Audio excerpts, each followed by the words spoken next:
बहुत समय पहले उदयपुर के पास एक वीर और बुद्धिमान राजा विक्रमादित्य राज कर रहे थे। उनके राज्य में न्याय और धर्म का राज था। एक रात उनके महल के पास एक अजीब रोशनी चमकी। राजा ने अपने सारथी से कहा, जाओ और देखो कि यह क्या है।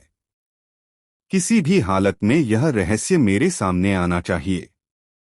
सारथी राजा को लेकर रोशनी की ओर गया। वहां उन्होंने देखा कि एक अमर पत्थर चमक रहा है, जिसके चारों ओर नीली लौ फड़फड़ा रही थी।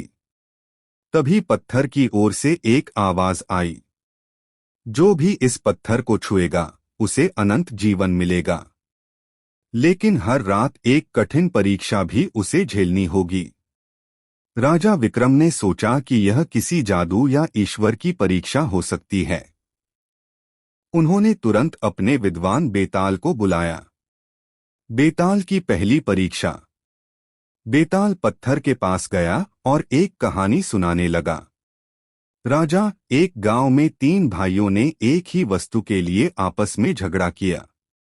पहला भाई कहता था, मैं ही उसका हकदार हूं, दूसरा, नहीं, मैं ही, और तीसरा भाई चुपचाप देख रहा था।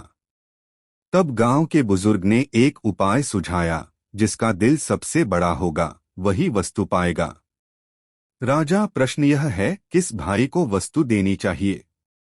विक्रम ने सोचा। वह जानते थे कि पहली बार झगड़ालू भाई लालच में फंसेगा और तीसरा भाई सिर्फ दूसरों की भलाई चाहता है। राजा बोले, जो भाई दूसरों की भलाई सोचता है वही वस्तु का सच्चा अधिकारी है।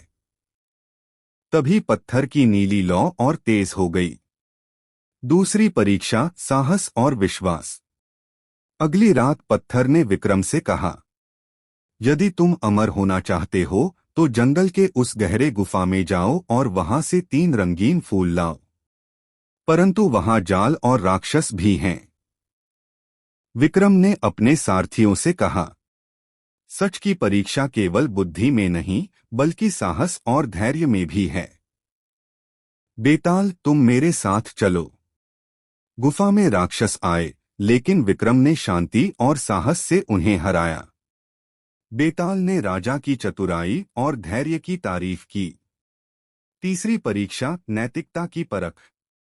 तीसरी रात पत्थर ने राजा के सामने 2 पात्र रख दिए, एक गरीब और सच्चा साधु, दूसरा अमीर लेकिन लालची व्यक्ति।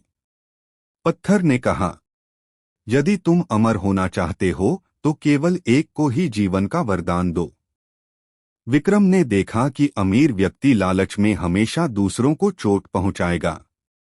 साधु केवल दूसरों की भलाई चाहता था। राजा ने तुरंत साधु को वरदान दे दिया।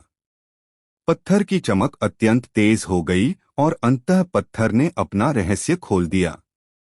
सच्ची अमरता केवल बुद्धि, साहस और नैतिकता में होती है। असली अमर वही है जो न्याय और धर्म में जीवन बिताए। अंत और सीख। राजा विक्रम ने बेताल के साथ मिलकर यह संदेश पूरे राज्य में फैलाया। असली अमरता केवल जीवन की लंबाई में नहीं बल्कि अच्छे कर्म, साहस और न्यायप्रियता में होती है।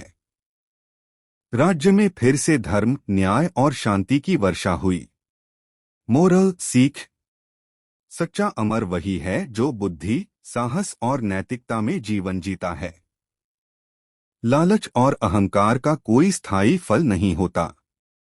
Please like, share and subscribe our YouTube channel.